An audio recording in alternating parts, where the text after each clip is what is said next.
Hi! Good morning po sa inyong lahat. Welcome back po dito sa channel namin. Andito ako nagsasangag ng... Ito yung natirang kanin kagabi. Sinangag ko lang kasi dito siya ipapatong sa kanin. Tapos, dito sa kabila ay nagtutula ako.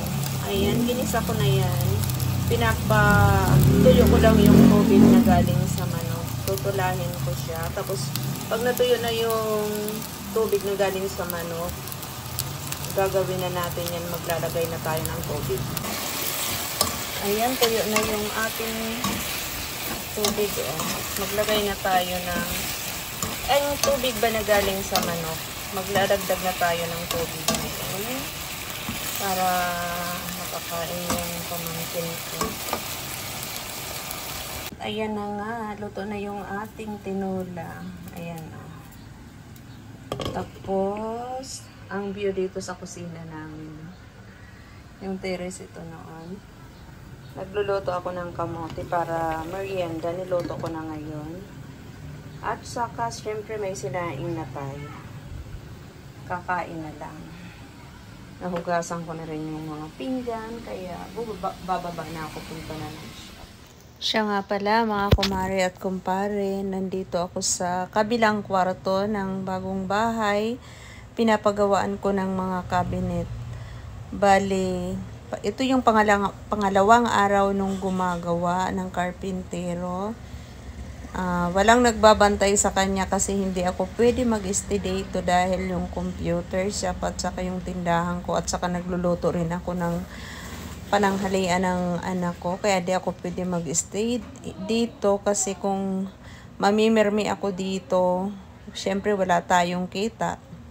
Hindi ba yung pambaon ni Rhea, ganyan. Ayan, kung nakikita nyo, dapat dikit ito dito sa poste kasi ito ang gusto ni Nils, kaso yung poste parang hindi siya nakalibel. Ayan, kaya nilagyan ng karpintero ng kalang, tapos lalagyan na lang yan ng plywood para hindi makita yung siwang. Tapos dito itong side na to lalagyan ito ng may ilalagay din dito, pero wala na siyang pinto na pwede siyang pagpatungan ng mga ganyan traveling bag, tapos yung comforter na hindi ginagamit, pwede namin ilagay dito. Ganon. Titingnan natin kung gaano kabilis yung karpintero kasi walang tumitingin sa kanya. Tiwala lang. Pero alam ko naman kung mabagal at saka mabilis. Itong side na to, magkakaroon din dito ng cabinet ulit, tapos dito sa may bintana may lamisa dyan na ilalagay. Yan ang gusto ni Nels. Bago umalis si Nels, sinabi niya yung gusto niya kung anong ilalagay dito sa isang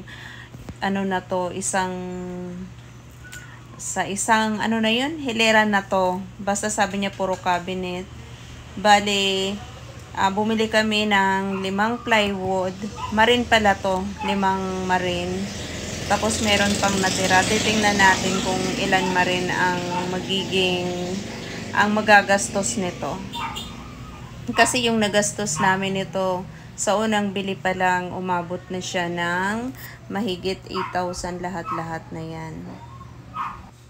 At ito naman yung pangatlong araw niya. Kung nakikita nyo, nalagyan na ng pinto. Ayan, may mga pinto na siya. Bali,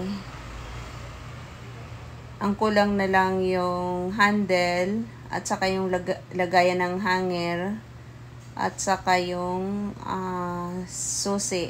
Lalagyan namin ng kandado para safe yung mga nakalagay sa loob.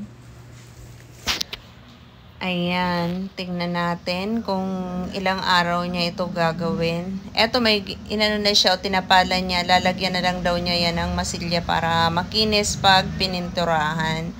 Ito yung pangatlong araw niya. Kung nakikita nyo, meron na rin dito sa kabilang banda ng cabinet. Ayun. Hindi ko na pinalagyan ng hati kasi maliit na siya paglagyan ng hati. Sa ibabaw din, lagayan ng hanger. Kasi gusto ko yung maraming nakahanger. Yung mga katulad ng mga damit, mga pantalon. Hanger lang yung mga dress. Ganyan nakahanger lang. Ayan, dito sa bintana. Magagawa naman ng lamisa dyan. Ito yung pangatlong araw. Yan ang nagawa niya sa pangatlong araw. Titingnan natin kung gaano kabilis. Wala pa rin dito sa side na ito. Wala pa rin. Ayan. Marami pa rin mga, ayan, ito yung pang-apat na araw na, kung nakikita nyo, meron ng lamisa dito sa may bintana. Ayan, meron siyang isang drawer at saka dito sa kabila, ayan, handle din at saka kandado ang kulang. Tapos may pinto na din yung, itong kabilang cabinet, may pinto na. Tapos, meron na rin siya lagayan ng hanger. Hindi pala nakita yung lagayan ng hanger. Nakakabit na yung lagayan ng hanger dyan. Ayan, ito yung pang-apat na araw. Nagkuha ako nitong video na to mga alas 4, alas 5, ganyan. Pero ngayon, pinakita niya yung video kasi mga alas 6 na siya na umuwi. Tapos na niya ito. Kasi tapos na niya lagyan ito ng layer mga shelves. Tapos, yung listo na lang ang ilalagay niya. At saka kulang daw ng, ano bang tawag nito? Ano ba yung tawag niya? Yung pinapadikit. Stick wheel. Ayan, yun daw ang kulang, sabi niya. Tapos na siya. Ayan, ito yung karpintero na mabilis gumawa, si Unad. At ayan, andito tayo sa taas ng shop. Bali, kung nakikita nyo ang daming damit, magtutupi ako. Alas 9 na po ng gabi. Tutupiin ko yung mga sinampay na tinanggal sa sampayan kasi tuyo na.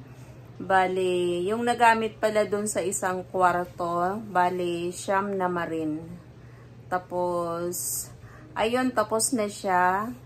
Bukas bibili ako ng mga handle nun at saka yung susi. Yung kandado, bibili ako noon. Tapos, ilalagay niya. At saka bibili ako ng 4 na marin pa kasi doon sa kwarto namin kulang pa yun ng isang cabinet. Pinapalagyan pa ni Nels. At saka yung sa lamisa din at saka yung sa ilalim ng TV. Ayan. Sa lahat po ng mga nanonood, sa lahat po ng mga nag-subscribe sa channel namin, maraming salamat po sa inyong lahat. Ganito talaga yung mukha ko. Wala pang suklay-suklay yan.